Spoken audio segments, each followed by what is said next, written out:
Hola, hola, ¿qué tal? Muy buenas noches a todos ustedes. Yo soy Rosalba Escalante y esto es En Contexto. Hoy es martes 27 de agosto del 2024. Muchísimas gracias por el favor de su sintonía. Para nosotros es un placer preparar este contenido que compartimos con ustedes cada martes. Un contenido que sirve para mantenerlos a ustedes actualizados y ponerlos en contexto con todas las informaciones que generan interés nacional, así como internacional, como por ejemplo lo es el inicio del año escolar 2024-2025, que fue formalmente en el día de ayer. En el día de ayer estuvieron convocados a acudir a las aulas 2.700.000 estudiantes, a las aulas de las escuelas públicas. El presidente Luis Abinader encabezó en un acto formal realizado en la Escuela Iluminada Mejía Pérez, allá en Cuesta Hermosa, en el sector Arroyo Hondo del Distrito Nacional. Un acto bellísimo para dar la bienvenida a este año escolar 2024-2025. Un año escolar, señores, que inicia en medio de muchísimos desafíos, un año escolar que empieza en medio de disgusto por parte de los profesores que piden una serie de reivindicaciones, entre las que se incluyen un aumento salarial, así como el pago de incentivos por desempeños. Allí estuvo el presidente Luis Abinader acompañado del ministro de Educación Ángel Hernández, y el mandatario hizo un llamado muy especial a todos los actores, a todas las fuerzas vivas de la sociedad a unirse para consensuar un gran pacto por la calidad educativa, pero no un gran pacto, sino otro pacto. Porque recuerden ustedes que ya el pacto por la educación se firmó. Entonces el presidente Luis Abinader delegó en el Consejo Económico y Social la responsabilidad de convocar a un diálogo, a otro diálogo, de los tantos que se realizan en nuestro país y que al final no arrojan ningunos resultados. Son diálogos que la mayoría se quedan en el aire. Entonces el presidente le pide al CES que convoque a un diálogo nacional para poder consensuar un gran pacto por la calidad educativa. Lo que hay que hacer es lo que se tiene que hacer, aunque parezca redundante. Lo que hay es que tomar acciones concretas que puedan, se puedan vencer todos esos escollos que tiene el sistema educativo dominicano para mejorar la calidad educativa, que no ha mejorado ni siquiera con el 4% del Producto Interno Bruto que se le asignó cuando era Danilo Medina el presidente, y tanto que se luchó. Recuerdo yo muy bien eso de las sombrillas amarillas, que lucharon tanto, que hubo tantas manifestaciones, que hubo tantas protestas en demanda de ese 4% del Producto Interno Bruto para el sector educativo. Sin embargo, eso no ha mejorado la calidad educativa, y está visto que no es cuestión de dinero, porque no se ha distribuido de la manera correcta, no se han distribuido de la manera correcta esos recursos. Los sectores, los actores que forman parte del sector educativo no han tenido la voluntad necesaria para mejorar el sistema, porque no es un asunto de los profesores nada más, no es un asunto solamente de los estudiantes, es un asunto que nos compete a todos como sociedad, que le compete a los estudiantes, a los padres, a los profesores, al gobierno, pero es poniendo de nuestra parte. Si no estamos dispuestos a que se mejore la calidad educativa, este diálogo al que está convocando el presidente Luis Abinader en respuesta a lo que demanda el Colegio Dominicano de Profesores no servirá de nada, no servirá de nada, y seguiremos quemándonos, seguiremos sacando notas rojas en las mediciones internacionales en cuanto a la calidad educativa.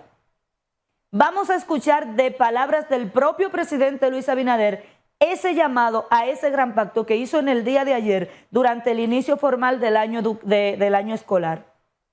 La bienvenida a un nuevo año escolar, un momento que simboliza el reinicio del aprendizaje, el crecimiento y la construcción del porvenir en cada rincón de nuestro país. Hoy hay un acto similar a este, donde en todo el país estamos reiniciando el año escolar. Hoy aquí nos reunimos con las esperanzas en nuestras manos y la mirada puesta en el futuro. Y es que en la educación sabemos que radica el verdadero capital de nuestra sociedad. La calidad de la educación es la base sobre la cual se construye la dignidad del ser humano, el desarrollo de una nación y la base donde se generan oportunidades. La educación es responsabilidad de toda la sociedad, no solo de los maestros del Estado. Es un compromiso que nos involucra a todos desde el gobierno, a las instituciones, a las familias, hasta cada uno de los ciudadanos que creen el poder transformador del conocimiento. Todos tenemos un papel que jugar en este escenario y cada uno de nosotros tiene la capacidad de contribuir en la construcción de un sistema educativo que garantice acceso y calidad para cada niño, niña y adolescente de nuestro país. Por eso hoy quiero hacer un llamado a todos los sectores económicos y sociales. Unámonos en la noble tarea de involucrarnos en la solución de las limitaciones que enfrenta nuestro sistema educativo. Enfrentamos desafíos significativos y para superarlos necesitamos la colaboración sincera y activa de todos y de todas. El gobierno está determinado en trabajar en la despolitización del sistema educativo, a desterrar la ineficiencia y a promover transparencia. Pero para ello necesitamos su ayuda y también el compromiso de toda la sociedad. Creo que es necesario trabajar en un pacto por la calidad de la educación. Un acuerdo que involucre a todas las fuerzas vivas de nuestra sociedad. Y quiero delegar en el Consejo Económico y Social en el CES para que convoque cuanto antes y podamos lograr un consenso real sobre la calidad para lograr compromisos concretos en temas como la formación inicial y capacitación de los docentes. Nuestros maestros son la columna vertebral de la educación en las escuelas y necesitamos garantizar que todos cuenten con la formación adecuada y la capacitación continua que les permita adaptarse a un mundo en constante cambio. 2. La incorporación de las tecnologías de la información y la comunicación. Sí, hemos avanzado y seguiremos avanzando. Las TIC son herramientas poderosas que pueden enriquecer el proceso de aprendizaje y debemos asegurarnos de que estos recursos estén disponibles en todas las aulas.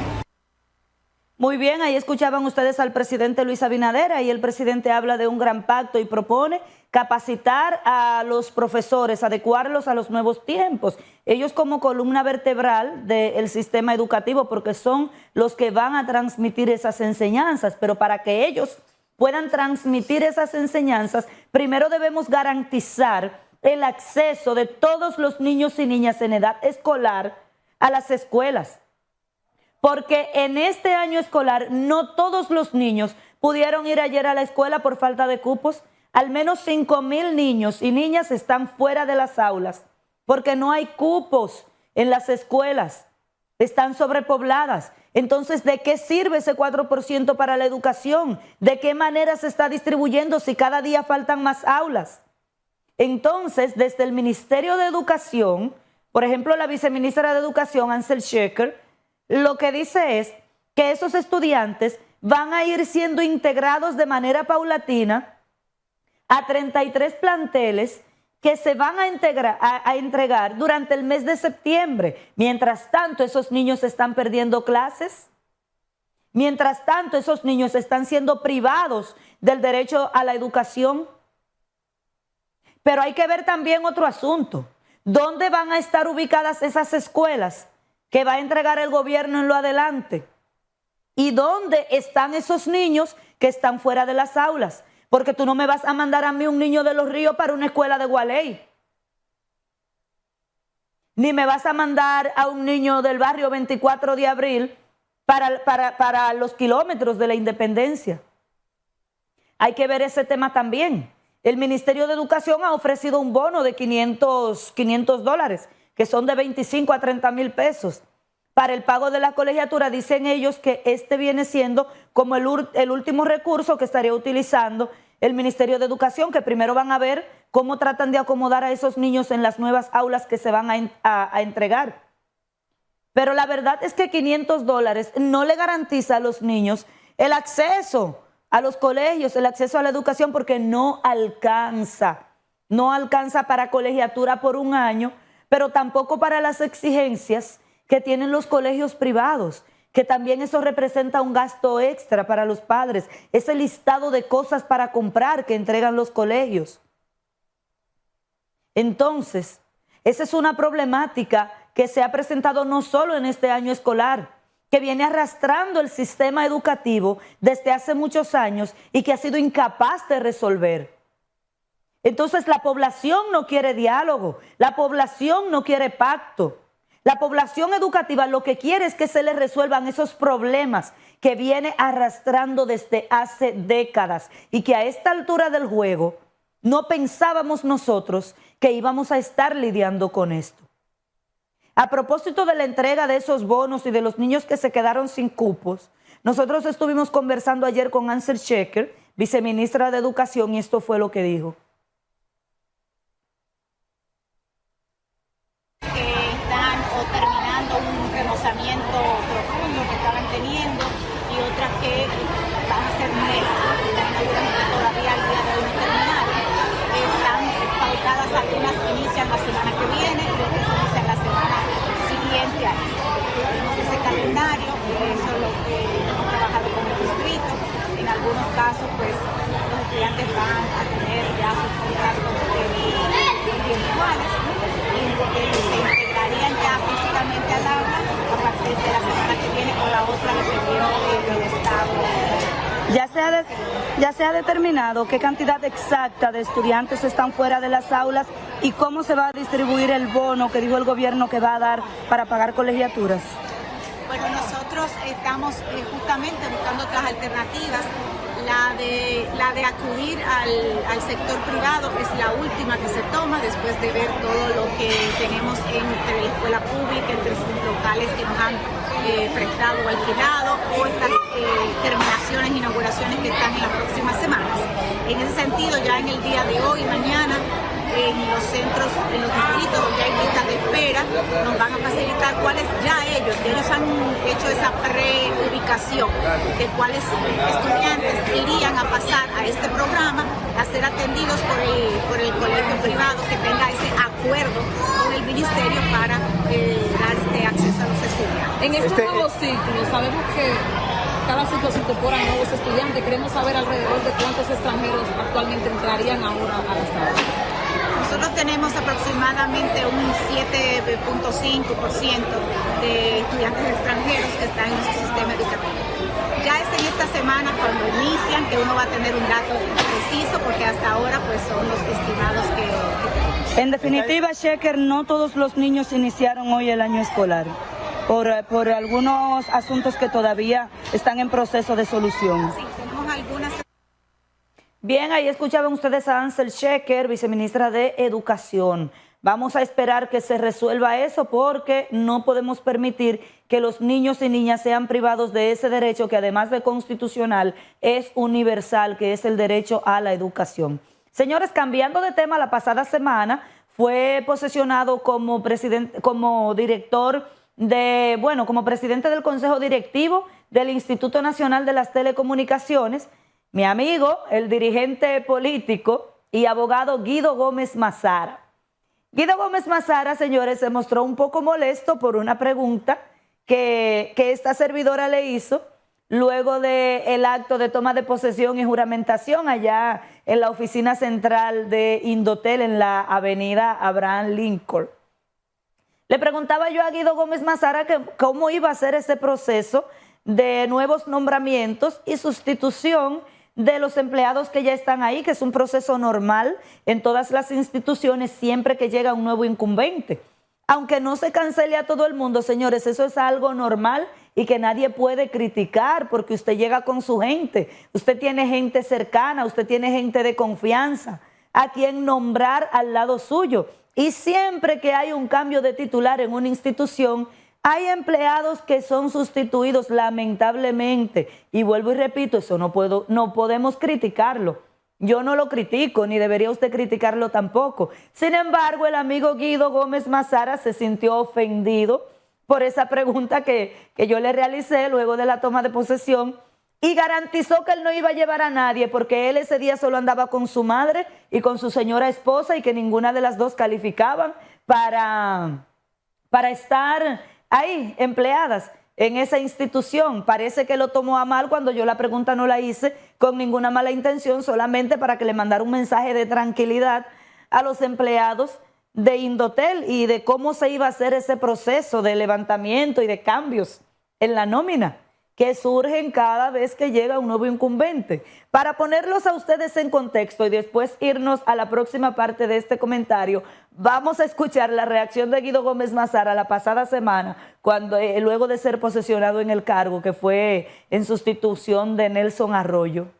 Usted mandó un mensaje de tranquilidad a los empleados, un mensaje de tranquilidad. Sin embargo, siempre que surge un cambio hay preocupación por las cancelaciones masivas que se puedan dar. El nuevo siempre llega con gente a quien emplear y para eso hay que desplazar a un grupito. ¿Cómo se va a hacer ese proceso? Con la persona que yo vine, que es mi esposa, que no aspira a ser empleada de aquí, mi madre, que está descalificada en materia de calendario para ser empleada allá. Yo no sé cuáles son las personas que traen.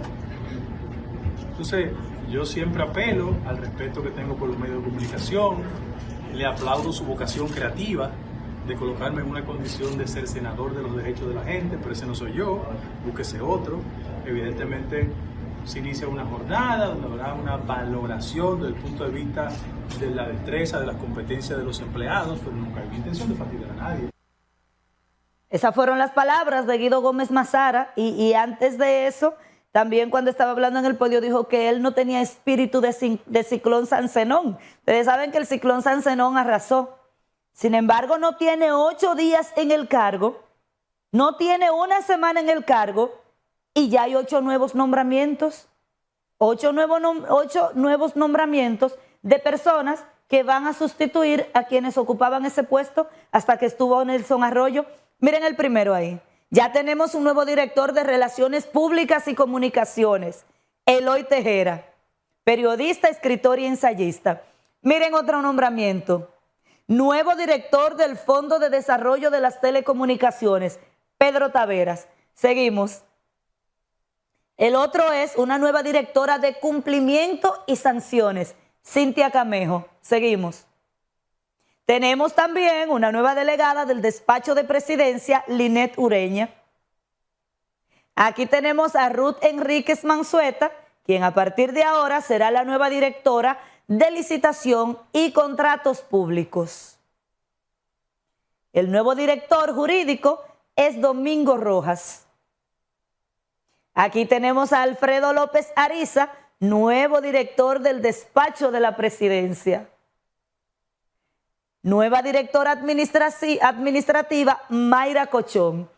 8 nuevos nombramientos muy cercanos a Guido Gómez Mazara, la misma persona que la pasada semana dijo que no tenía a nadie a quien llevar y en modo de burla, de una manera cínica, dijo que su madre estaba descalificada en cuestiones de edad para ser empleada del Indotel y que a su esposa no le interesaba. Es decir, que todo se iba a quedar igual. Míralo ahí donde se están dando los cambios, que no es tan mal. No es tan mal. Es un proceso normal. Ahora, lo que está mal es que usted se incomode y que trate de negar lo que es obvio. En lo adelante yo estoy segura que seguiremos viendo otros cambios en el Indotel. Cambiando de tema, el presidente Luis Abinader sigue inmerso en ese proceso de reforma, inmerso en ese paquete de reformas que piensa o que ya comenzó a introducir al Congreso Nacional. Ya empezó con la reforma a la Constitución. Ahora, en el día de ayer, el presidente Luis Abinader estuvo presentando el borrón del proyecto de modificación que estará sometiendo en los próximos 10 días al Congreso Nacional. Es el proyecto de modificación al Código Laboral. Sin embargo, este proyecto de modificación será sometido ante los senadores y los diputados sin que se haya alcanzado un consenso respecto a uno de los puntos más neurálgicos y uno de los puntos que mantiene fijada la atención de la población, que es la cesantía laboral. o el derecho que tienen esos trabajadores al momento de ser desvinculados de una empresa, de que se les liquide, que es una especie de ahorro que va haciendo el empleado durante los años que permanece brindando servicio a una empresa. Eso, aunque han tratado de negarlo, sabemos que es un derecho, que es una conquista de los trabajadores que los empresarios han tratado de eliminar, dibujado o maquillado de otros temas. Por ejemplo, han tratado de limitar a solo 5 los años en que se puede liquidar a una persona, o sea, que puede durar la cantidad de tiempo que dure sirviéndole a una empresa y que sea liquidado en base solamente a 5 años. Ellos dicen que si se modifica ese artículo, entonces habrá un mejor clima, un mejor ambiente para, dicho sea de paso, valga la redundancia, mejorar las condiciones salariales y las condiciones de vida de los empleados. Sin embargo, esa es la única garantía que nosotros tenemos como empleados, que al momento que seamos desvinculados por alguna razón de la empresa a la que por años le hemos servido, no nos vayamos con las manos vacías, nos vayamos con un dinerito que viene siendo parte de nuestros ahorros, porque parte de eso se nos descuenta del salario mensual que nosotros cobramos. Ya con ese dinerito que se nos da cuando somos desvinculados de una empresa, algunas personas, por ejemplo, pueden emprender algún negocio o ir sosteniéndose de ahí hasta que consigan otro trabajo en otra empresa o institución.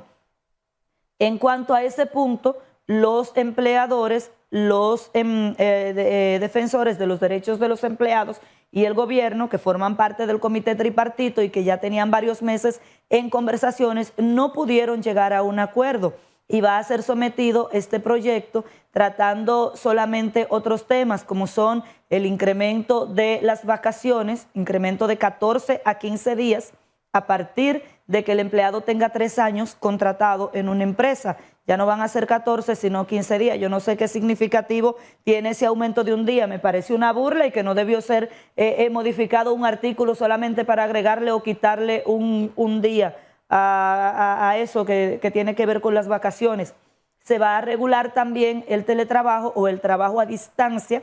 Ustedes saben que tomó mayor impulso aquí en República Dominicana y quizás también en el resto del mundo a partir de la pandemia del COVID-19, donde muchos empleados, por razones de salud o de edad, debieron ser enviados a su casa y hacer el trabajo desde sus casas.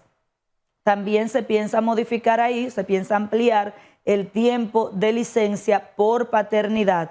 También se piensa regular el trabajo doméstico, entre otros puntos. Sin embargo, no será tocado ese punto de la cesantía laboral. Ayer, durante el encuentro que realiza el presidente Luis Abinader todos los lunes con los miembros de la prensa, denominado La Semanal, allá en el Palacio Nacional, pues se estuvieron presentando cuáles son los aspectos que estaría tocando esa modificación al Código Laboral. Vamos a escuchar. Hoy estamos presentando, dentro de las propuestas de modernización y de reforma, de los pactos de reforma, estamos presentando la propuesta para la modernización y actualización del Código de Trabajo. Básicamente, anunciamos hoy la solución de una necesidad de décadas. En el 2013 se creó la Comisión Especial para la Revisión y Actualización del Código de Trabajo, la cual presentó un anteproyecto al presidente de la época que no fue remitido al Poder Legislativo. En el 2017, 4 años después, se retomó el tema en el seno del tripartismo sin que pudiese concluir con un acuerdo que implicara la modernización del Código de Trabajo. ¿Por qué una reforma? Lo conocemos todo, pero es bueno repetirlo. La necesidad de actualizar el Código de Trabajo a la realidad del mundo laboral actual. Esta necesidad se aceleró exponencialmente con la pandemia. Y tercero, mejorar los mecanismos de relacionamiento entre trabajadores y empleadores. Para el gobierno esta necesidad era impostergable, por lo que nos pusimos en acción. Y convocamos los diálogos para las reformas. En el 2021, el 18 de mayo, el Pacto Social. 2021, el 18 de agosto, se llama el diálogo para las reformas. Y en el 2022, el 2 de febrero, se inició la discusión de la reforma del Código de Trabajo.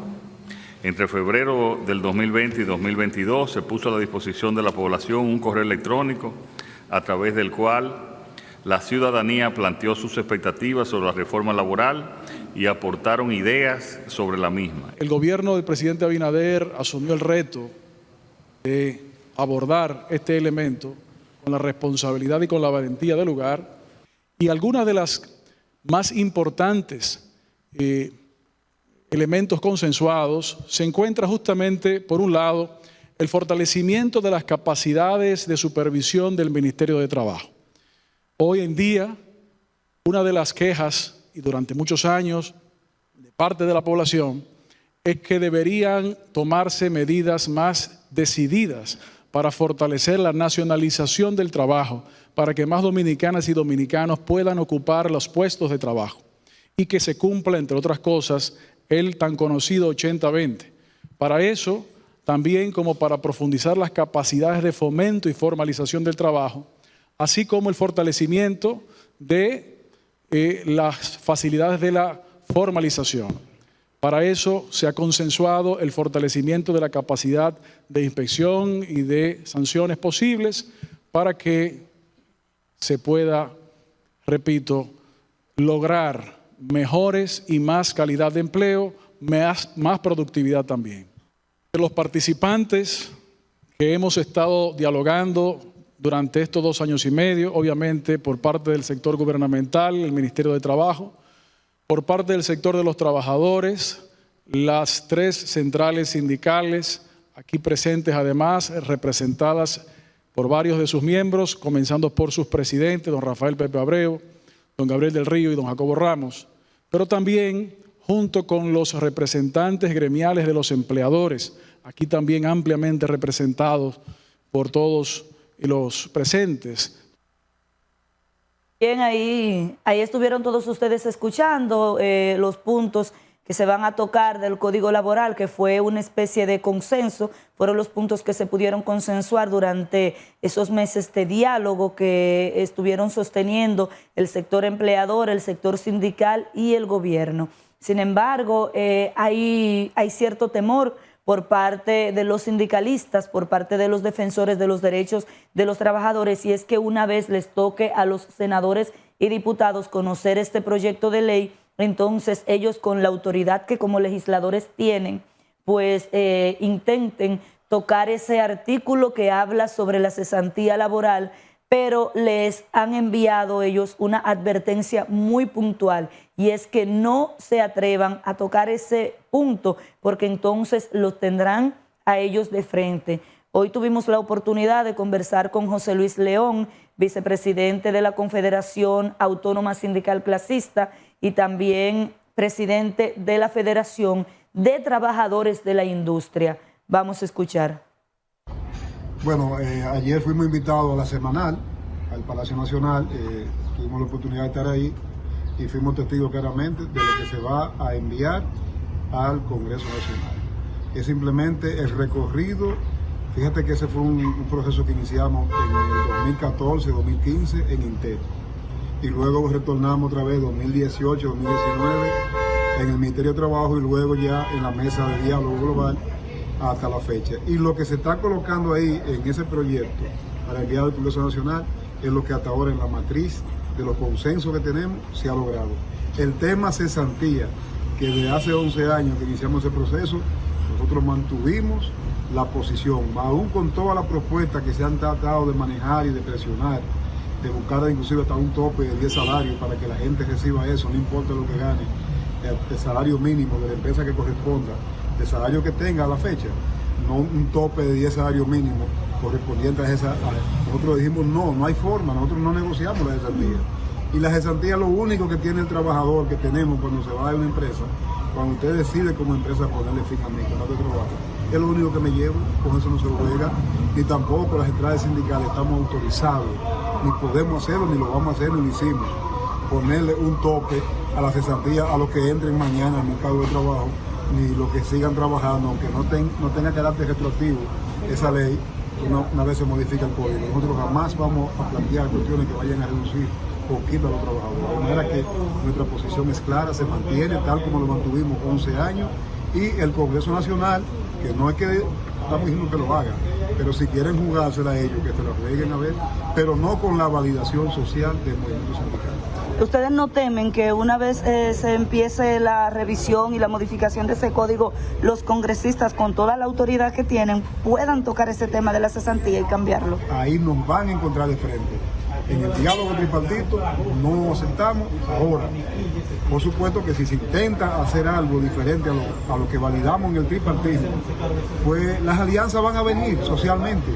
Y socialmente nosotros vamos a impulsar desde nuestro punto de vista y vamos a hacer las acciones que sean necesarias para evitar que si en el Congreso alguien inventara, alguien se atreviera a querer variar lo que fue el consenso en el tripartismo, no tendrán de frente a nosotros ahí. Seguro que sí, y estaremos firmemente pendientes y muy pendientes, que lo sepan los congresistas, para que no se equivoquen, que ahí no puede haber ninguna jugada extraña, más allá de la validación a donde llegó el tripartismo en el diálogo social. Bueno, ahí ya fue lanzada esta advertencia a los senadores y diputados, pero también ellos, los senadores y diputados, que son al final quienes van a decidir y quienes van a aprobar o no ese proyecto de modificación al Código Laboral, pues también emitieron su opinión y Félix Montán estuvo hoy en el Congreso y nos preparó una historia. Vamos a compartirla con ustedes. Con el propósito de mejorar las condiciones y relaciones entre los trabajadores y empleadores, el Poder Ejecutivo planea someter el proyecto de reforma al Código de Trabajo. Es prerrogativa del Congreso Nacional conocer todas las reformas que se sometan, según consideró la diputada Soraya Suárez, quien ve suficiente el tiempo de licencia de maternidad. Y desde hace ya un cuatrenio estábamos esperando la reforma laboral, es necesaria para el país. ¿Quién te ha dicho a ti que porque estemos estudiando un proyecto no se puede estudiar el otro? Somos 190, las comisiones se arman con 17 por un lado, 17 por el otro, y el que le interese cada tema va y lo estudia, además de que lo tendremos en las manos para poder estudiarlo también. Y la reforma a la ley 1692 que crea el Código de Trabajo es fundamental, será otra gran conquista para todos los empleados. No hubo consenso en la parte de la cesantía, mas sin embargo hay grandes conquistas que va a incluir una vez que sea depositado formalmente en el Congreso. Y que... La República Dominicana espera desde hace tiempo el Código Laboral y es necesario incluir elementos nuevos como el teletrabajo, dijo el diputado Tobías Crespo. Algunos entienden que no se puede atentar contra la cesantía y otras conquistas logradas por los trabajadores, manifestaron los congresistas. Y el presidente ha anunciado 16 reformas. Yo creo que este gobierno está tratando de desviar la atención de la opinión pública de los grandes problemas nacionales, porque los servicios públicos están descalabrados en el piso. Tú vas a las instituciones y las instituciones no hay quien le dé la cara a los ciudadanos, y en ese sentido, como no hay pan, lo que están dando es circo. Entonces entendemos que va a traer avance. Lo que sí tenemos que en nuestra posición personal es proteger la cesantía y entendemos que debe haber un equilibrio entre el empleador y el sector laboral, donde haya ganar y ganar, en un sistema que beneficie a todos. Entendemos con esta actualización que va a traer el Ejecutivo al Congreso, vamos a avanzar en ese sentido con lo que es el trabajo, de teletrabajo desde casa. Aunque está pendiente el consenso sobre el tema de la cesantía, la reforma al Código de Trabajo será sometida en 10 días al Congreso Nacional. Muchísimas gracias a Félix Montán por esta completa historia. Desde toda esta semana, el equipo de periodistas con que cuenta el grupo de medios ACD Media estuvo realizando diversos trabajos acerca de temas que han acaparado la atención nacional, como el que estábamos hablando antes de irnos a la pausa, que es ese paquete de reformas que ya empezó a introducir el presidente Luis Abinader al Congreso Nacional. Reformas que son en distintas índoles, diferentes temas, como la constitucional, al Código Laboral, al sistema de seguridad social y otras que el mandatario considera necesarias para el desarrollo y el favor de la sociedad dominicana. Precisamente Félix Montán estuvo trabajando ese tema en base a que ya llegó el primer proyecto de modificación que va a someter el presidente Luis Abinader al Congreso Nacional, y esto entonces abre las puertas a las demás modificaciones que quiere introducir el mandatario. Vamos a escuchar a Félix Montán. Pero les aseguro que haciendo honor a nuestro compromiso, el presidente Luis Abinader en esta semana que termina con la propuesta de modificación constitucional da inicio a la introducción del conjunto de reformas que prometió en su campaña electoral. Ya la reforma está en el Senado, en manos de una comisión, y su presidente Ricardo de los Santos expresó que la misma será minuciosamente estudiada. Tal y como lo hemos dicho, nosotros vamos a trabajar a construir la mayor cantidad de consenso posible. Ese es nuestro compromiso. Van a tener participación toda la bancada que tiene verdad en el Congreso, pero además aquellos partidos políticos que no tienen representantes en el Congreso que quieran ser parte de las discusiones tendrán las puertas abiertas. Nosotros trabajamos en un Congreso que trabaja totalmente abierto, transparente, y estaremos dispuestos a escuchar a todos los sectores de la sociedad.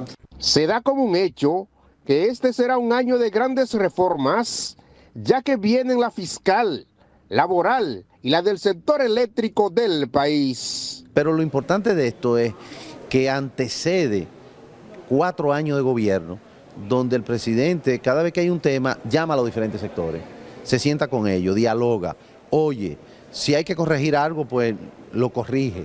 Y entonces esas reformas van a venir de la mano de las mejores ideas, de los mejores consensos, pensando siempre en el crecimiento de la República Dominicana como se ha logrado hasta ahora.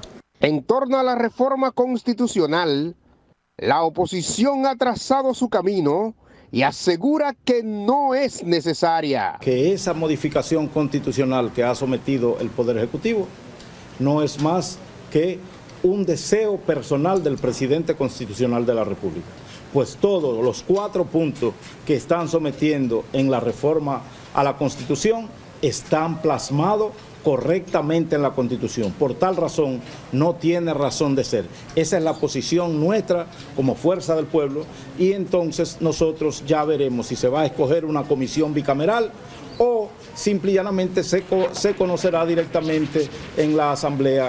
El partido oficial ha encontrado rechazo en el punto de la reducción de la matrícula de los diputados. Yo pienso, en primer lugar, que una decisión de reducir la matrícula de la Cámara de Diputados debe obedecer a algún criterio para definir cuál es la cantidad de diputados. A partir de ese criterio que vamos a poder establecer en esa reforma constitucional, y que a partir de ahí entonces se pueda congelar la matrícula para que no vaya creciendo paralelamente con el crecimiento de la población general del país. Vamos a ver todo el gasto público de todo el gobierno, pero de todo, sin dejar a nadie atrás, como dice la frase. Vamos a chequear los sueldos de funcionarios también, que lucen exorbitantes muchos. Hay un listado que anda por ahí que vamos a revisar a ver si es así. Y cuando hablamos de reducción de los diputados, tenemos que pensar en senadores, porque habría provincias que se quedarían con 1 o 2 diputados y un senador también.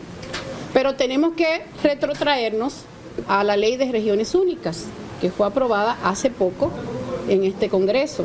En ese sentido, el presidente Luis Abinader y la cúpula del Partido Revolucionario Moderno se reunieron con sus legisladores en procura de buscar un consenso antes de que la reforma vaya a la Asamblea Nacional. Muchísimas gracias a Félix Montán por ese reporte. Vamos a recordar esa polémica que tuvieron el presidente Luis Abinader y el expresidente Leonel Fernández por el tema de Venezuela. Esta es una historia que ha preparado Franklin Puello. Vamos a compartirla con ustedes. Y yo le pregunto, ¿en qué él ha estado de acuerdo con el gobierno? Hay un agrietamiento en las relaciones políticas entre el presidente Luis Abinader y el expresidente Leonel Fernández. La crisis postelectoral surgida en Venezuela después de los comicios del 28 de julio ha provocado un distanciamiento entre estos políticos. En su posición de líder del oficialismo y contraria a la posición del presidente Nicolás Maduro, Abinader emprendió contra el presidente de la Fuerza del Pueblo.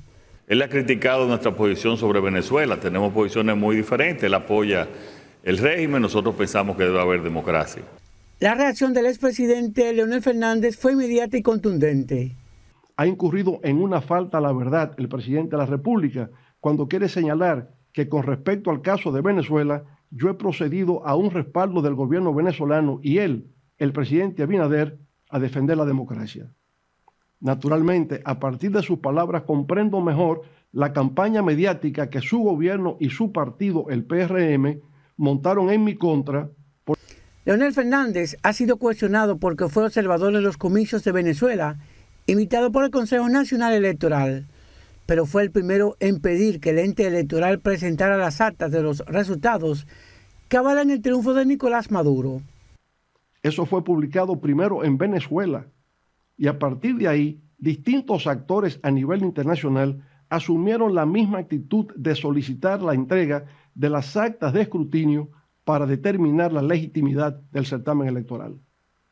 El gobierno dominicano se ha alineado a la posición de otros países, incluidos Estados Unidos y Canadá, que desconocen al régimen chavista, y el país fue el escenario de una proclama por el respeto de la voluntad popular en Venezuela.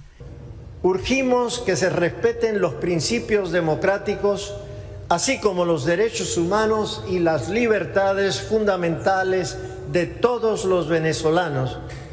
La crisis postelectoral ha dejado un saldo de 25 fallecidos y más de 2.500 detenidos, pero también hay otro enfrentamiento entre Leonel Fernández y Luis Abinader por el tema de la reforma constitucional. Nosotros tenemos una mayoría que él nunca tuvo. Sin embargo, lo que vamos a hacer es a limitarnos el poder y asegurar de que ni ahora ni mañana puedan cambiar los términos de elección. Entonces, presidente, entienda de una vez por todas que el Ministerio Público es independiente y que por tanto eso no requiere ninguna modificación a la Constitución de la República. En el proyecto de reforma constitucional sometido al Congreso Nacional, el gobierno se plantea una mayor independencia del Ministerio Público y que el nuevo Procurador General de la República sea nombrado por el Consejo Nacional de la Magistratura. También reducir de 190 a 137 los miembros de la Cámara de Diputados, imposibilitar la continuidad en el poder por medio de la reelección y la unificación de las elecciones presidenciales, congresuales y municipales. Muchísimas gracias a Franklin Puello. Y siguiendo con este tema de las crisis, así como hay una crisis en Venezuela a nivel nacional, aquí hay una a nivel municipal que se ha generado a partir de la designación de Kelvin Cruz, quien fue electo alcalde por La Vega. Entonces fue designado por el presidente Luis Abinader como ministro de Deportes. La vicealcaldesa, que era quien le correspondía asumir el cargo, se negó a hacerlo, por lo que ha sido designada una persona de manera provisional y todavía está por definirse de qué manera se va a escoger o se va a designar a quien va a estar al frente de esa alcaldía. Kelvin Cruz fue uno de los alcaldes más votados en las elecciones de febrero pasado, adquiriendo más del 70% de los votos. Es algo que simplemente demuestra que a muchos políticos, a muchos candidatos, a muchos servidores públicos, poco les importa la voluntad de los electores y que los utilizan solamente para su propio beneficio. Ese tema lo estuvo trabajando Nino Germán Pérez y vamos a compartirlo con todos ustedes. La crisis que generó en La Vega la designación de Kelvin Cruz como ministro de Deportes y la posterior renuncia de la vicealcaldesa Amparo Custodio dejó al descubierto lo poco que valen los electores para una clase política que busca sus votos cada 4 años como si fueran pavos en Navidad. Tengo una humilde experiencia de 18 años en la municipalidad, 10 años como regidor, 2 años como presidente del Consejo de Regidores, 8 años como alcalde, 4 años como presidente de la Federación Dominicana de Municipios, casi 1 año como presidente de la Federación Latinoamericana de Ciudades y Municipios FLACMA. Y mi humilde experiencia, aparte de ser un apasionado por el deporte, un amante de la juventud, la pondré de manifiesto en estas nuevas actividades. Donde quiera que he estado, he puesto el 100% de mí para llenar las expectativas. Esta, con Dios por delante, no será la excepción. Y apuesten a un Kelvin Cruz que se entregará en cuerpo y alma para llevar transformaciones al deporte dominicano.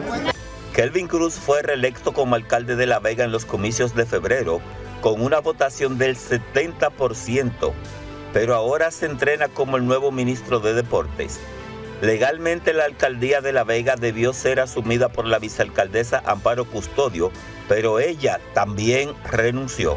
Entendiendo que lamentablemente, legítimamente, podría ser cuestionado, la parte legítima y la parte legal no es igual, porque la parte legítima tiene que ver con los valores que tengamos nosotros, cada uno de nosotros, y ustedes me conocen. De ninguna manera nosotros vamos a prestarnos a arrebatarle a ese partido una posición que le pertenece. Al referirse al caso de la vacancia en La Vega, el presidente Luis Abinader dice que se actuará de acuerdo al mandato de la ley.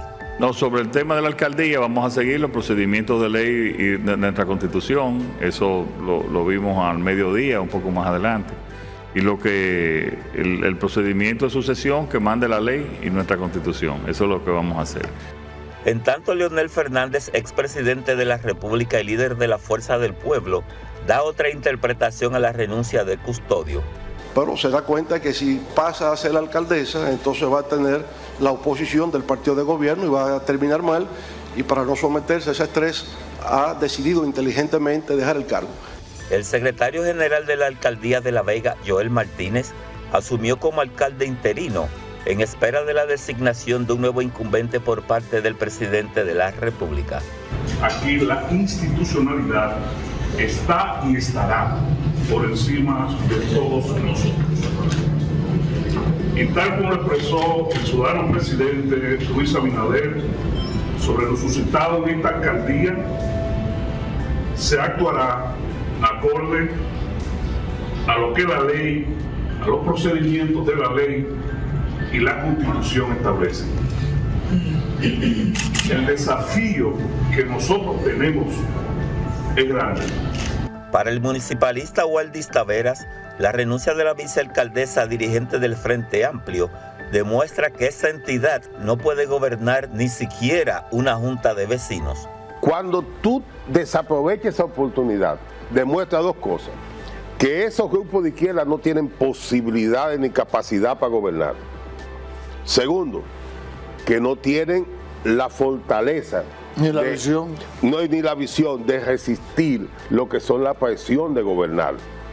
Porque le salían huyendo a gobernar. Correcto. ¿Por qué? Por presión. Correcto. O sea, si usted no puede aceptar la presión en un municipio, mucho menos puede recibir la presión de un país completo. Claro. Desde el litoral del Frente Amplio se habla de que Amparo Custodio renunció por presiones de PRMistas veganos, pero en los corrillos de la Olímpica se habla de componendas por debajo de la mesa y que, como dice el Chapulín Colorado, todo estaba fríamente calculado. Muchísimas gracias, Nino Germán Pérez, por este reporte, y de esta manera nosotros concluimos nuestra labor del día de hoy, no sin antes desearle un feliz resto de la noche a todos ustedes y que pues nos sintonicen el próximo día. Muchísimas gracias.